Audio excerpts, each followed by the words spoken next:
Yaman hinatag kabukiran kapatagan ug kadagata. Awitan ka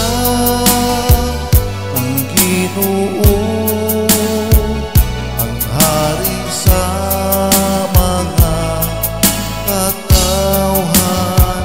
Laygon ang Diyos sa kanunan. Hallelujah, hallelujah.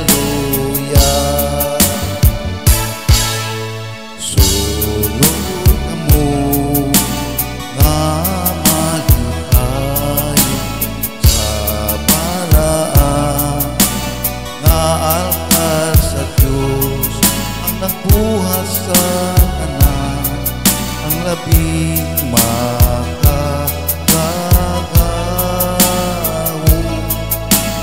Laygon ka ang Diyos sa tanang takna, kay kining tanan iyaman hinatag kabukiran kapatagan ug kadagata.